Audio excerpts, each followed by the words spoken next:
Yeah. There we are. So we're back. The paradox of hyper rationality being irrational. Spock isn't really rational in some sense. He's actually irrational. I haven't watched Star Trek, but well, there's something irrational yes about and no. it. I mean, the problem with the problem with reason is that if you want to use Daniel Kahneman terms, it's slow thinking as opposed to fast thinking. His book, Thinking Fast and Slow, is basically a reason is very good at weeding out what John Vervaeke would call the BS, but it takes a while for us to go through the motions of actually deduction and figuring out if there's a contradiction. It's far, far from instantaneous. Like sometimes it can take days and days or years to try to mull over things that you're trying to reason about. Whereas emotions are necessary because they're very fast reacting. That sometimes could be very dangerous, right? So you don't have time to reason your way. Now, in the case of Spock in Star Trek, somehow he can compute stuff like super fast in his head, so it kind of compensates for that, for this lack of emotion. Because for us, with reason, the way it's slow, if like Paul Van de Clay, always talks about the tiger entering the room, what are you going to do? Well, you better, your emotions of fear and, fight or flight better take over like real quick, because if you start just trying to, reason about it, you'll probably be dead before you come to a conclusion. So there is a need for both, for sure. Well, yeah. Another strange thing with reason is, I get this from Ian McGilchrist in The Master and His Emissary. He talks about the moment of insight, the eureka moment that so many of the famous scientists have had, where just at the snap of a finger they suddenly know the answer to the problem, and it's not like they had to sit down and think through it. Somehow the process of thinking through it actually made it more difficult for them to see the solution. It was actually when they sort of stopped thinking about it, they somehow subconsciously came to the answer. Right. Yeah, so that's very true. Yeah, it doesn't mean that there isn't some rational. I think a lot of it has to do with analogies, and I know when I'm thinking about stuff, I'll relate. I think relating different subjects, going. Some of my best insights have been, when I apply a method that's used in one field in a completely different field. Oh. That gives me, I'll say, hey, this could be just like this. Like in physics, it would be, analogous to this, and let's see where it gets me. But yeah, you're right. The phenomenon of insight, yeah, it's fascinating. Nobody knows exactly how it works. Part of what's going on there, I suppose, is you can confuse slow thinking with bullshitting yourself, right? You're just caught in this trap of thinking, which you can't get out of. And when you take this distance from it, that's how you can gain insight. Yes. So that sounds right to me. You can overthink things sometimes, and then you get into where you can't think outside the box. That's a cliche, thinking outside the box, but that's very easy for people to do. I mean, that's why it's a cliche, but most cliches have truth to it, right? So they're based on some reality. And it's true that we easily get trapped into certain modes of thinking, and even our words, our vocabulary kind of tends to trap us into thinking. I'm not a big fan. Well, the Sapir-Whorf hypothesis, we're basically trapped inside our language. I believe in the weak version of that, in the sense that, our vocabulary limits, in many cases, what we can think about. but it's not an absolute limit. Now, the strong Sapir-Whorf hypothesis is that we're completely trapped in our language and we can't get out of it. I disagree with that completely. I think it is. There's a lot to that. Again, if you connect this to the bullshitting thing, where you have this box or this language game within which you're thinking, and you maybe can do a lot from within this box, but you're constrained because you can't see other. You can only see what your box lets you see.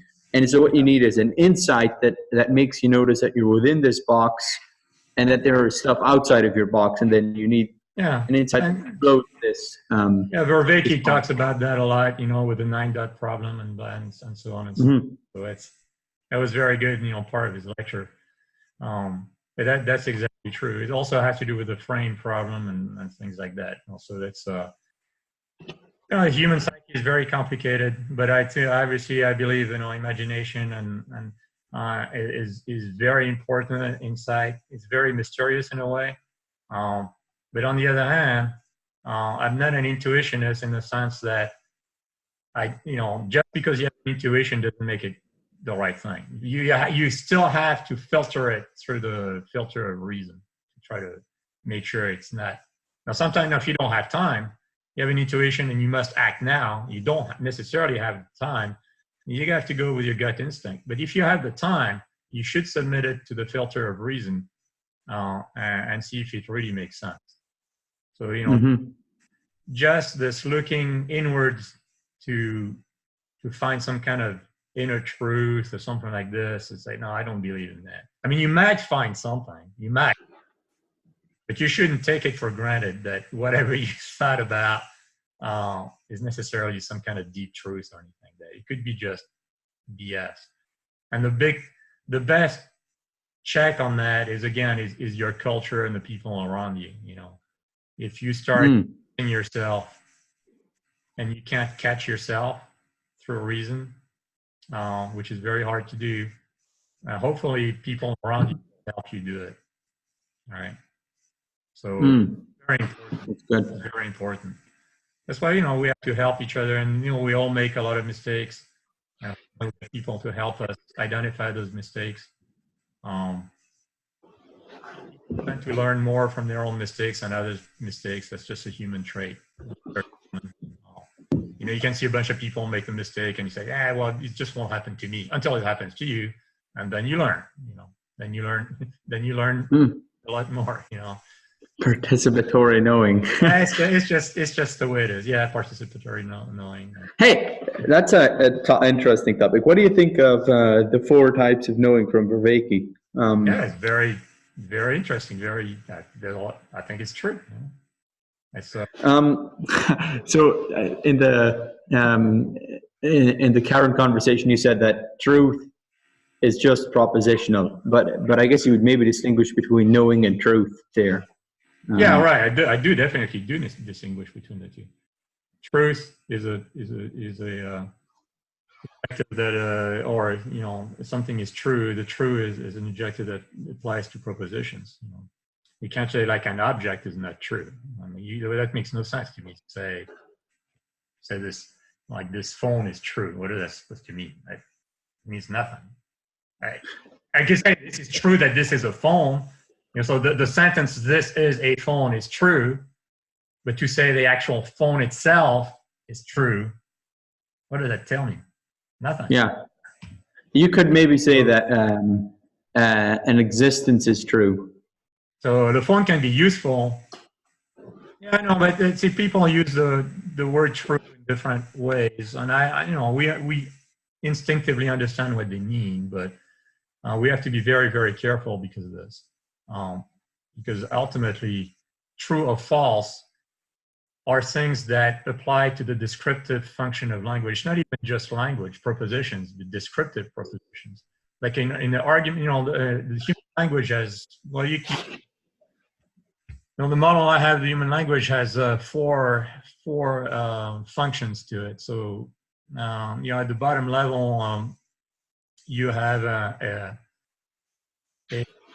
expressive function. So like when you say you're in pain, you can like even animals, you know, they'll yell for it. So you can see that that's some form of language that's meant to express an inner state of affairs, right? So either pain or joy or something. And animals have also, not just humans. The next level, which is a signaling thing, and animals have this too. So let's say some birds, you know, if they see a danger, they'll start chirping in a certain way that expresses, it tells other birds around them that, hey, there's danger coming or something like that. And so that's a signaling function of language. Then at the human level, you start having the descriptive function. So you can actually describe things and events to other people around you. And that's where true or false. You know, your description is either true or false. So it doesn't only mean you're lying. It could be simply that you're mistaken if it's false. You don't necessarily mean it to be false. If you actually mean it to be false, then you are a liar. You know, you're lying there. And there could be good reasons to do that too. You know, so that is not condemnation, but you could simply be mistaken. And then there is the fourth function of language, the argumentative function. Obviously, that's strictly in the human world. Argumentative function that apply to that are valid or invalid arguments, right? So that's not, we're no longer talking about description now. We're talking about actual rationality and argument and arguing for the validity or invalidity of a certain proposition, right? So these are the four. Was it Karl? That's what Karl Popper distinguished those four, and he's not the only one. I think it's pretty common, but true and false are at that third level. So, like an argument, you don't say the argument is true or it's false. You say your argument is invalid, right? So it's if you say it's true, yeah, people might say that, but we know what you mean. You already mean it's valid or invalid, true or false. So, so I'm very careful about this. Now, you could say, for example, so things are not true or false. They are real or unreal, right? Like something might exist or not exist, or that's the way I would talk about it. I wouldn't say an object is true. I would say it's real. Yeah, but you could say, for example, you are not being true to yourself. Yeah, that's right. I mean, there are expressions like that. Which I think. So here's something that hangs me up a bit is. So you have sort of the physical substructure, and then you have the emergence, which you could call consciousness, and it seems like this propositional truth doesn't really get at this consciousness level. Because I think you need to start saying things like you're being true to yourself. I think you get into the sort of ethical domain of truth. You understand when you use true that way, it's just a metaphor. It's not literally, you're not being true to yourself. It's a metaphor. Of course, you can use it in that way, but yeah, it's. I don't know if it's. It just seems like a different form of truth. Well, we use true in different ways, like Oh, it gets actually fudgy because if something is straight, say it's true. I mean, there's a variety of ways, but and there are different forms of in truth. the sense that let's say the debate on truth between Jordan Peterson and Sam Harris, that's in that sense is what I mean by true, false. That in the strict sense of the term. Of course, the word true is being used in different ways metaphorically, for a variety of, but that happens to a lot of words. That's very common. So you have to be a little careful.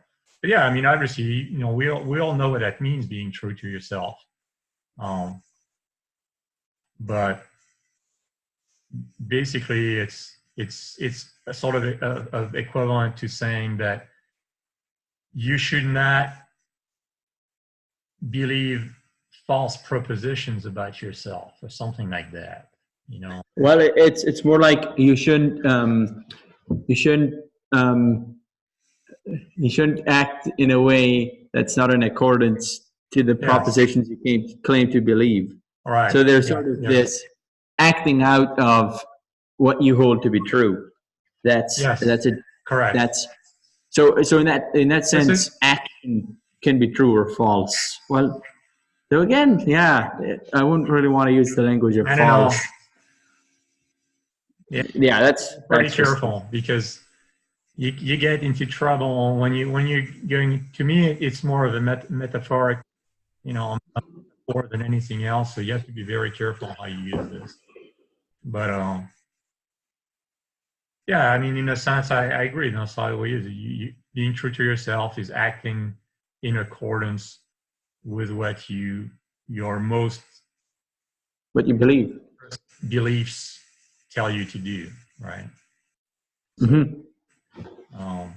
yeah, but I have to be careful of that too, because again, yeah, I don't necessarily trust my inner beliefs all the time. You have to be very, very careful. People again are very prone to confirmation bias, to all kinds of biases. I mean, we have so many biases now. As soon as you become conscious of the fact that you have all these biases, it kind of decreases the power of these biases to some extent, but not completely. Particularly in the heat of the moment, right? If you have time to reflect on a situation, then maybe you can say, yeah, I tend to have this bias, so I need to be careful about judging the situation because, my past experience might bias me towards, thinking this or that. So if I have the time to Hmm. think about it, yes. But in the heat of the moment, if you don't have time to think about it, your biases will probably show up again and again and again. Right? So you have to be careful of that, and that's why in a way, religious um, rules and culture helps you to deal with that because it gives you rules you are always in the back of your mind and are ready to sort of be there to kind of quiet your initial instincts about something, right? Hmm. Hopefully, I mean, it's not a guarantee, but I think it's Yeah. part of the purpose of the injunctions that you find in religions about not doing this or not doing this, treating others like you would, have yourself, you would have them treat you, the golden rule. I prefer the silver rule myself, but What's that? well, the golden rule is do unto others as you would have done unto you. The silver rule is do not do unto others as you would not have them do unto you. See, Mm. that's the norm for respect. So you respect people's boundaries and you don't infringe on them.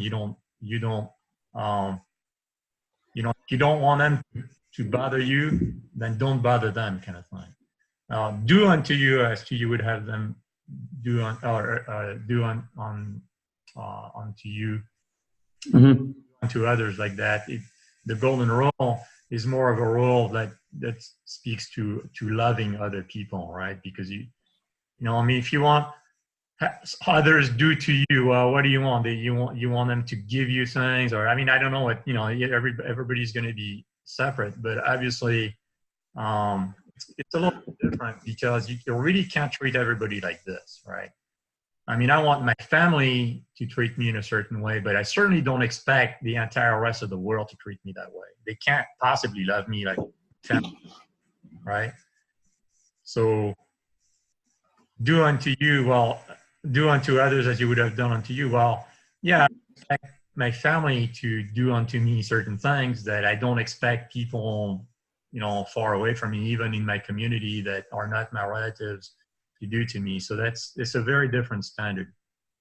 And Hmm. um, I guess part of it there is your sort of radical venturing of love to other people can have some pretty amazing consequences for them and for you. For example, I was yes, listening to Sam Harris talk to a former neo-Nazi, And one of the things that apparently made him stop being a neo-Nazi is just the empathy he received from other people that was completely undeserved. So it's sort of that allowed him to break out of his sort of hating frame and stop BSing himself. So in some particular cases, you can help people like that with love, but it's not possible for you to help the entire world, like to solve everybody's problems. There's 7 billion people on Earth, so it's just physically not possible. Right? But if you encounter a person face to face and they need help, you should help them if you can. But you can't expect, nobody can expect you to do this for everybody that you meet in the street. All right, it's just not physically possible. You still there?